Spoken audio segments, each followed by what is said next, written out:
Good evening. It is a rare man whose past does not return to haunt him. My past is about to catch up with me on this very show.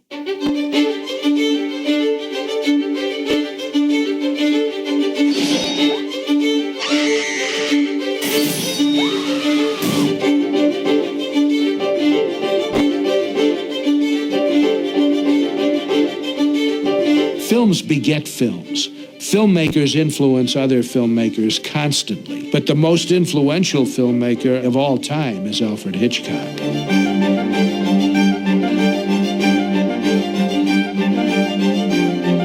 Hitchcock is cinema. Anybody who attempts a thriller owes a great debt to it. I knew DeMille's name and knew John Ford, too. But Hitchcock's name was synonymous with something that was going to be very special. To talk about Hitchcock's influence is to really talk about the history of movies.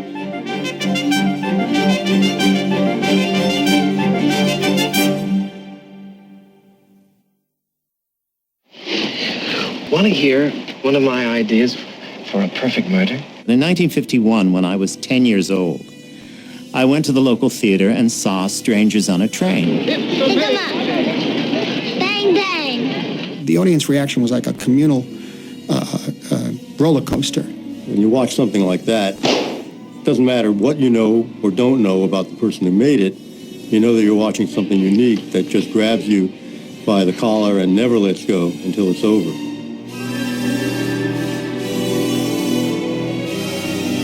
I remember when I was a kid, The Birds was on television, and it was an event when that movie was on. But I remember just waiting to get to that scene with the eye pecked out.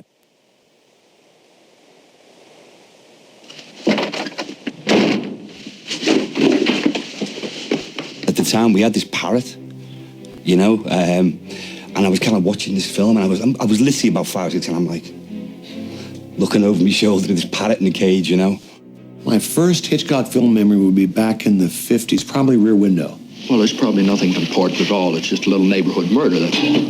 Rear Window must have been on television when I was a kid. I remember, for years, this image of a little dog, a dead dog in a garden. Did you kill him because he liked you? Just because he liked you? The first Hitchcock memory I have is actually watching Alfred Hitchcock Presents. Here we have a weapon that is primitive but effective. It is guaranteed to be 50% painless. You see, it takes 2 men to operate it, and the one at this end doesn't feel a thing. I remember watching that with my family, and particularly my grandmother, who had a heavy Russian accent. It was amusing when she would pronounce his name. Let's go watch Hitchcock. I was probably around 9 years old, and I saw The Trouble with Harry.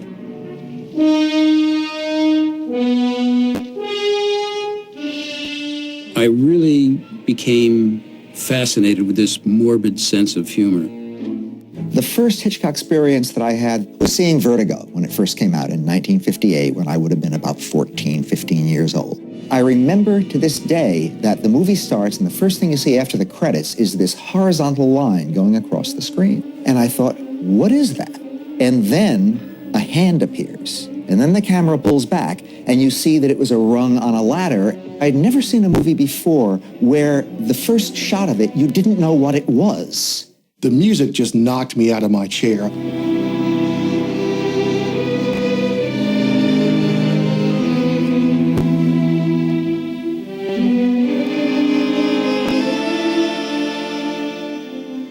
And then shortly after that, North by Northwest came out, and I saw that, and I was blown out of my chair yet again. And then Psycho came out and just freaked me out for years. I'll just sit here and be quiet, just in case they do suspect me. Psycho is the film that made me feel that film could be an extremely powerful medium, and it scared the hell out of me. When I saw it as a kid, it was just this, it was like, you know, like the Victorian freak show.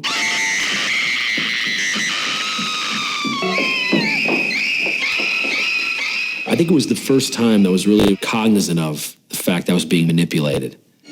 We all go a little mad sometimes. Haven't you? Yes. Help me. The first Hitchcock film I saw was I Confess. It was very important for me because at that time I was still Catholic. The way portraying this priest like almost like a beatific, beautiful entity, and the way Hitchcock handled the moral dilemma in an expressionistic way, it affected me deeply, and I wanted to know more about this filmmaker. I was known as a man of mystery and suspense. To re-establish my reputation as a man of intrigue, join me as I bring you this story. Hitchcock is one of maybe 2 or 3 directors where his name has become a term. If you say something is Hitchcockian, you know exactly what that means. Your hands. Oh, let me go, Uncle Charlie. Let me go. The thing about Hitchcock is that at the same time as being frightening, mysterious, the plot is so absorbing and the look is always so immaculate. Well, if there's one thing I know, it's how to wear the proper clothes. That you are completely carried away by what you're seeing in front of you.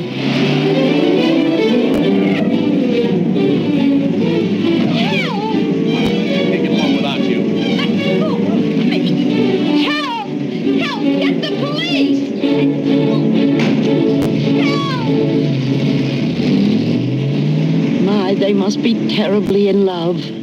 Normally he creates incredibly polished suspense melodramas. Statesman. He's to be killed. With a few exceptions, including the brilliant exception of Frenzy, where he just dispenses with any appearance of pulchritude or decency, and he just portrays the world as a brutal place.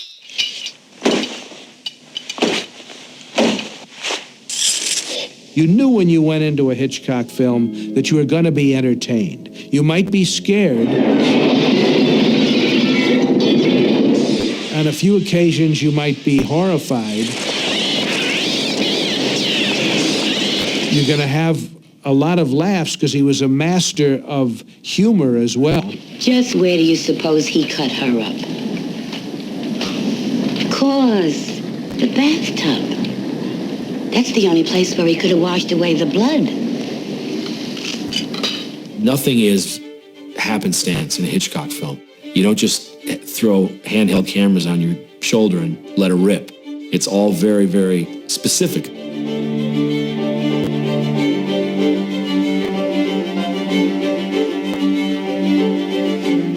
He was able to really, like a puppeteer would, you just pull this string and get this reaction, you pull this string and get this reaction. What gets you riveted to the screen is he forces you to identify with the characters in the movie through use of point of view.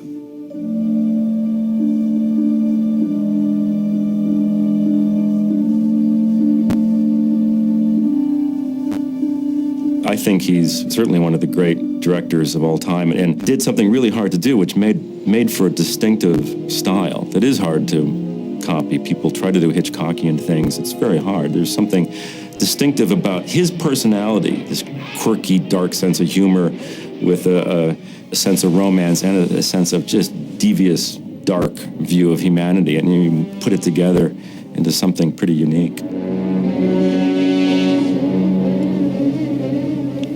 And now join me, if you will, while we contemplate the perfect crime. Once you sort of mined the classics, and they become like logos that you see everywhere. The beauty of Hitchcock's work is that the more subtle moments are even more powerful and more lasting, I think, ultimately. In the less bravura scenes in pictures like Psycho.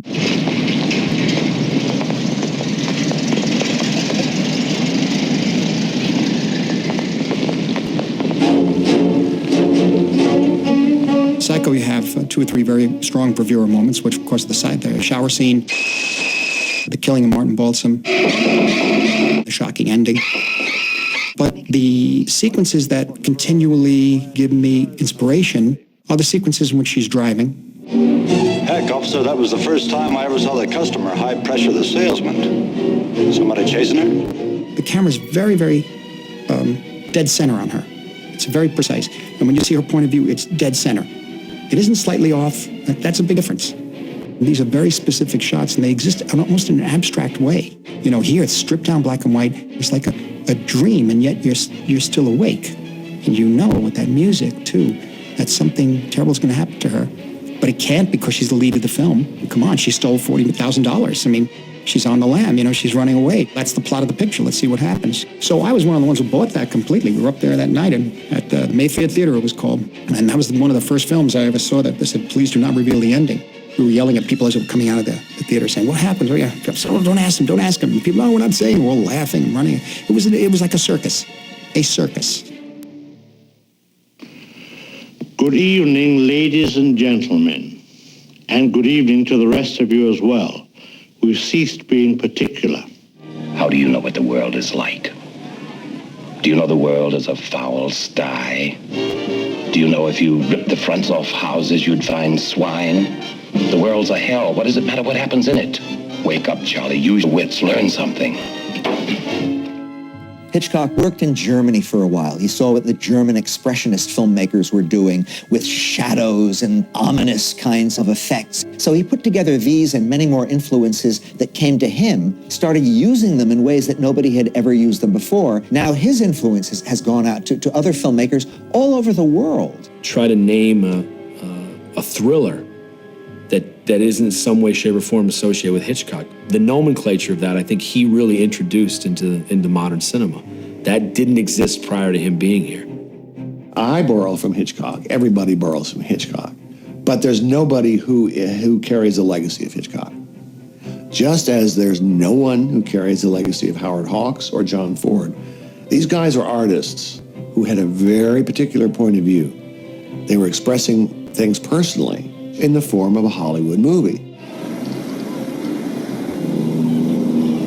Hitchcock was really one of the first directors who understood how to use that subjective camera point of view of watching what was happening to create suspense.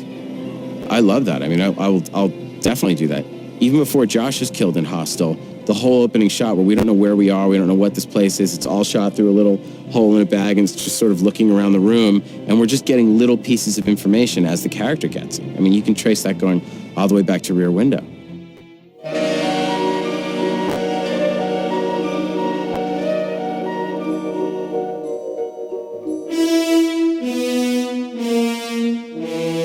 I guess Cape Fear, we were consciously trying to live in that world for a while, creatively, utilizing technique, style, even the traditional walk down the corridor.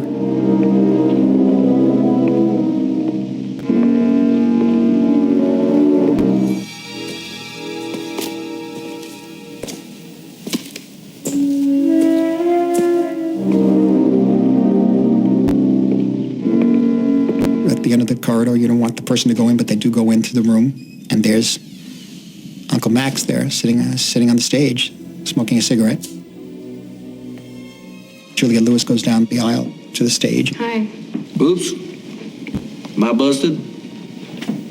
But it becomes a scene that, again, was inspired by, I think, the undercurrents that I felt in the Hitchcock pictures, where the Max Kitty character, in just a medium shot, and Juliette in a medium shot. Do you mind if I put my arm around you?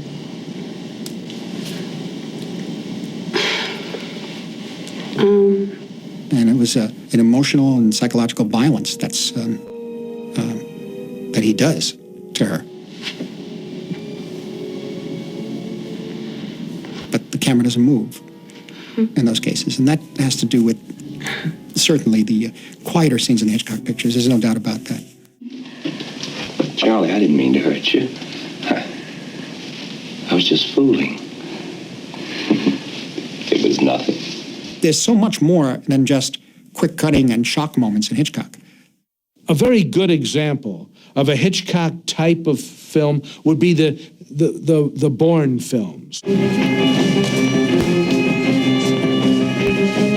They're not stolen out of Hitchcock, but they're clearly influenced by Hitchcock. I'm an American. Yeah. Now, those scenes are much more graphic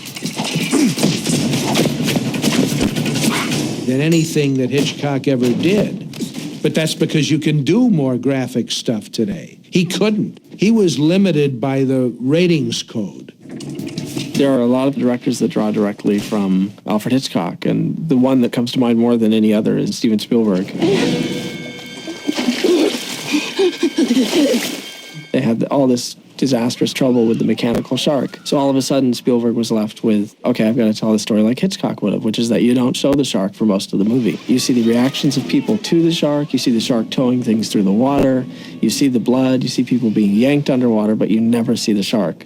And that's something Hitchcock would have done. There are some filmmakers who have made it almost a specialty to be influenced by Hitchcock. The most famous of them is Brian De Palma. And the interesting thing about Brian De Palma, and I've talked about this with him, is that he isn't trying to put anything over on anybody. He's the first one to tell you, oh, I got that out of Hitchcock. You know, that whole idea came from Hitchcock. The way I did that, oh yeah, Hitchcock did that. So he regards himself as the kind of artist who takes what he needs from other filmmakers and puts them to use in new ways.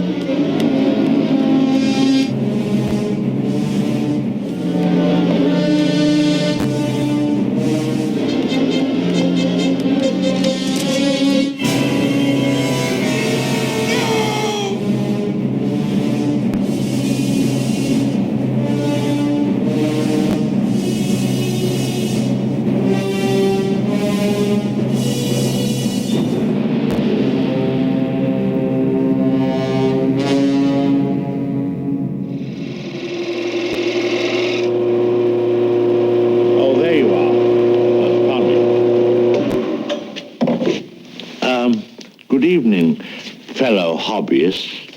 I've decided to do it myself.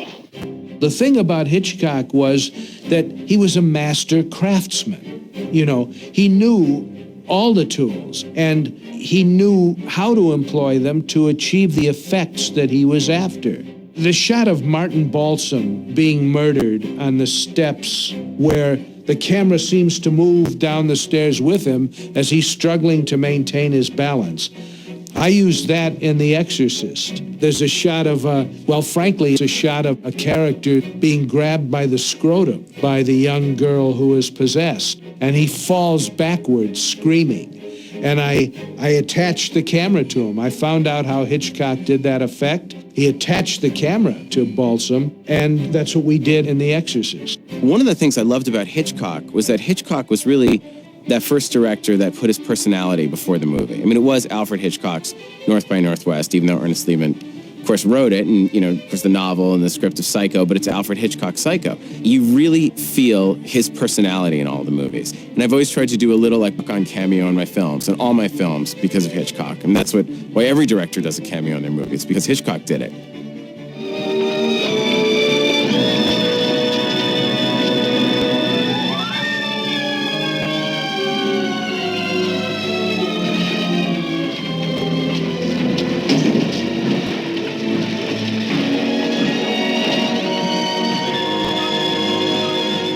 Hitchcock was always concerned about the appearance of things. He was always concerned about things that seemed good but were really corrupt, or things that seemed corrupt that he found the good or the fragility in them.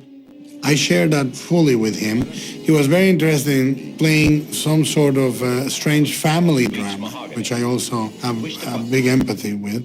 But more than anything, the fact that he used his stories as moral parables, in which he was not worried at all about reality. He didn't mind stylizing the camera moves, the wardrobe, the lighting. What he was seeking was not realism. He was seeking truth. And in that, I, again, have a big empathy with him. At the end of North by Northwest, when Cary Grant's trying to pull Eva Marie Saint up the side of to keep her from falling off Mount Rushmore, and he says something like, "Here you are, Mrs. Thornhill," and you're still seeing him from that scene, and all of a sudden they cut to him pulling her up into the bed on this train, and that's guts. That's really a ballsy thing to do. Certainly that's had a huge influence on me. I did Smokin' Aces. It was all one scene led to the other, but it was always a gesture in one scene that led to something in the next. Hi, Jack. Great, good, super. Come on in. Good to see you. Hello. And that's a direct corollary to my exposure to guys like Hitchcock, particularly that because I thought that he really sought to make the experience of a movie singular. Hitchcock brought the sanctity of the storyboard, the sanctity of pre-planning, his European sensibility. All of this came with Hitchcock to America, and his point of view of the corruption of a little town can be traced all the way to David Lynch's Blue Velvet. You can trace any of his movies directly to Spielberg's Duel. As if I could do anything except just sit and stare, like one of his stuffed birds. He's got some souped up diesel. My car's just not that powerful. I just can't drive 80 and 90 miles an hour. But Guy, I like you.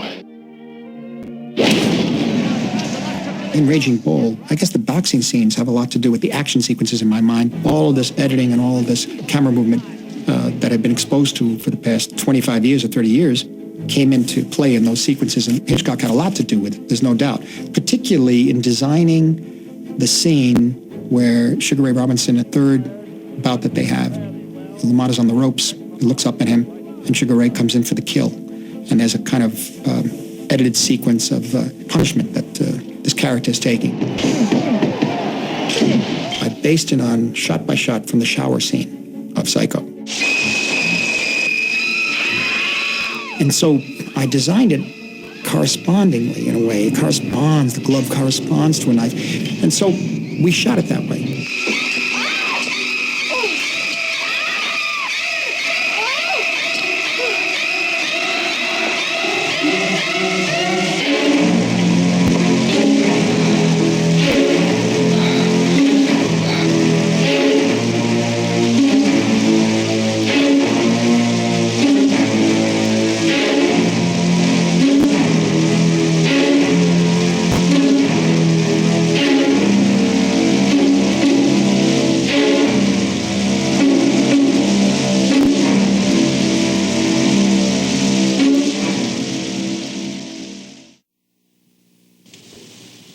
Good evening. This looks like a hand grenade, doesn't it? Please don't be frightened. It really isn't a grenade, it's a music box. You see, if this were real and I were to pull the pin, I'd be blown to bits in a few minutes. But when I pull the pin on this one, we shall hear the sweet strains of I'm All Shook Up. Watch.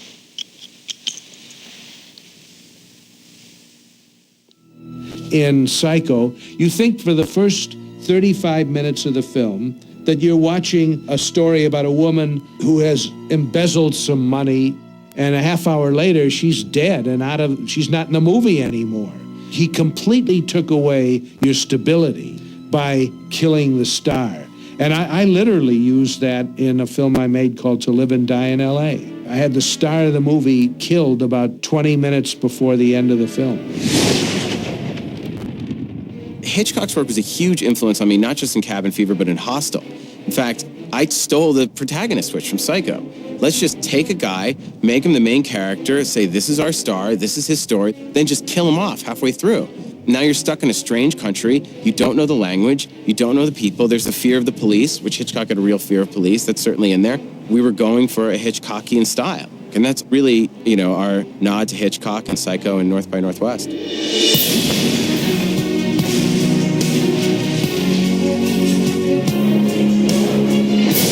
I don't think young people who want to study film need to go to film school. I mean, I never did. They need to watch Hitchcock's films. You watch Hitchcock's films, and it's a quarry for filmmakers.